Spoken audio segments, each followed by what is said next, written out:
கிறிஸ்துவுக்குள் பிரியமானவர்களே, இந்த நாளினுடைய தியானத்தின் மூலமாக உங்களை சந்திப்பதிலே மகிழ்ச்சி அடைகிறேன். லூக்கா 21 அதிகாரம் 3வது வசனத்துல, இந்த ஏழை விதவை மற்ற எல்லாரை பார்க்கலும் அதிகமாய் போட்டால் என்று மெய்யாகவே உங்களுக்கு சொல்லுகிறேன் என்று நாம் வாசிக்கிறோம். பிரியமானவர்களே, நம்முடைய ஆண்டவர் சகலத்தையும் காண்கிறவர். நம்முடைய செய்கைகள் பெரியதோ சிறியதோ எல்லாவற்றையும் அவர் காண்கிறார். ஏன்னா அவருடைய நாமம் எல் ரோயி, அவர் என்னை காண்கிற தேவன் என்று சொல்லி அன்றைக்கு ஆகார் ஆண்டவருக்கு பேரிட்டதை கூட நாம் வேதத்திலே நாம் பார்க்கிறோம். அவருடைய உள்ளான மனதை அவர் காண்கிறார். இயேசு எருசலேமுக்கு சென்ற சமயத்திலே, கழுதையிலே பவனியாக எருசலேமுக்கு சென்ற அந்த சமயத்திலே பாருங்கள், தாம் அறிக்க போவதை இயேசு அறிந்திருந்தும் அவர் தம்முடைய ஊழியத்தை என்ன செய்யல அப்படின்னா அவர் நிறுத்தவே இல்லை. அந்த கடைசி வாரத்துல எருசலேமிலே அநேக சம்பவங்கள் நிகழ்ந்தன.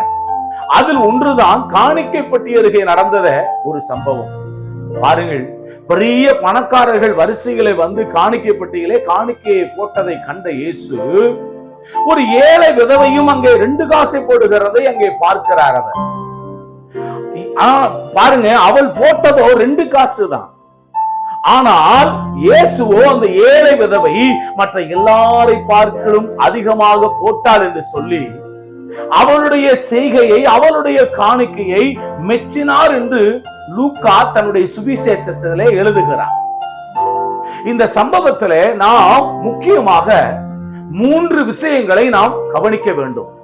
ஒன்று, காணிக்கையினுடைய முக்கியத்துவம். அடுத்தது, தியாகமாய் கொடுக்கின்ற காணிக்கை. மற்றது, விசுவாசத்தோடு கூட கொடுக்கக்கூடியதான காணிக்கை. நம்மிடத்துல உள்ளதிலிருந்து எடுத்து காணிக்கை போடுவது ஒன்று, குறைவிலிருந்து பாருங்க மனப்பூர்வமாய் கொடுப்பது மற்றொன்று. ஆனால் இந்த விதவை பெண்ணோ தன்னுடைய வறுமையிலிருந்து தன்னுடைய ஜீவியத்துக்கு இருந்தது எல்லாவற்றையும் ஆண்டவருக்காக அவள் போட்டுவிட்டார். அடுத்த வேளை உணவுக்கு அவளிடம் பணம் இருந்திருக்கும் என்பது சந்தேகம்தான். பிரியமானவர்களே, இயேசு அவள் போட்டது எவ்வளவு என்பதை பார்க்கணும். அதை போட்ட அவளுடைய இருதயத்தை கண்டார். இன்றைக்கும் இயேசு நாம் காணிக்கையை ஆண்டவருக்காக போடும்போது நாம் எந்த மனதோடு போடுகிறோம் என்கிற நம்முடைய இருதயத்தை, நம்முடைய நோக்கத்தை அவர் அறிந்திருக்கிறார். அவளுடைய பெயர் வேதத்திலே குறிப்பிடப்படாவிட்டாலும் இந்த சம்பவம் பரிசுத்த வேதாகமத்திலே இடம்பெற்றிருப்பது ஒரு பெரிய விஷயம் என்பதை நாம் புரிந்து கொள்ள வேண்டும். இன்றைக்கும் நாம் அவளை குறித்து பாருங்க பிரசங்கத்திலே பேசுகிறோம், வேதத்திலே நாம் அடிக்கடி அவளை பற்றி நாம் வாசிக்கிறோம், தியானிக்கிறோம் அல்லவா? காணிக்கை என்பதை குறித்து நமது மனப்பான்மை இன்றைக்கு என்ன? நாம் சிந்திப்போம். அதை கடமை என்கிறோமா அல்லது கடன் என்கிறோமா?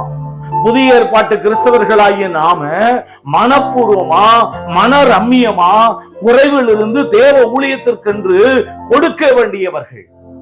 அப்படி இருக்க குறைந்தது நமது உழைப்பில 10ல் 1வது நாம் தேவ ஊழியத்திற்கென்று கொடுக்கின்றோமா அல்லது கர்த்தருடையதை நாம் நமக்கென்று அந்த அனனியா சப்பீராளை போல நாம் வஞ்சித்து வைத்துக் கொள்ளுகிறோமா? நாம் சிந்தித்து பார்க்க வேண்டும். பிரியமானவர்களே, நாம் அள்ளி கொடுக்கிறவர்களாக நாம் இருக்கலாம், குறைவிலிருந்து கொடுக்கிறவர்களாக இருக்கலாம். அதுவல்ல, நமது மனப்பான்மையே தேவனுக்கு முன்பாக முக்கியப்படுத்தப்படுகிறது. இன்னைக்கு நிறைய பேரு அள்ளி கொடுக்க மாட்டாங்க. ஆனா பாருங்க, ஆண்டவருக்கு அள்ளி கொடுக்க கூடாது. ஆண்டவருக்கு தாராளமாய் மனப்பூர்வமாய் நாம் விதைக்க வேண்டும். நிறைய பேர் பாத்தீங்கன்னா கிள்ளி கொடுத்துக்கிட்டு இருக்கிறாங்க, பிசினித்தனம் பண்ணி கொடுத்துக்கிட்டு இருக்கிறாங்க. தாராள மனசு, மனப்பூர்வமான மனசு, அதுதான் இன்றைக்கு ஆண்டவர் நம்மிடத்துல எதிர்பார்க்கிற காரியம். பாருங்க, ஆகவே விசுவாசத்தோடு மனப்பூர்வமாகவும் நாம் கொடுப்போமாக. தேவன் மற்ற எல்லாவற்றையும் அவர் பார்த்துக் கொள்ளுவார். அந்த நம்பிக்கை ஒன்றே நமக்கு போதுமானது. எனவே காணிக்கை கொடுக்கின்ற விஷயத்துல அன்றைக்கு ஆபேல் காயின் முதலாவது கர்த்தருக்காக பலி செலுத்தினார்கள். காயின் முதல்ல கொண்டு வந்து பலி செலுத்தினார். ஆனால் கர்த்தர் ஆபேலுடைய காணிக்கையை தான் அங்கீகரித்தார்.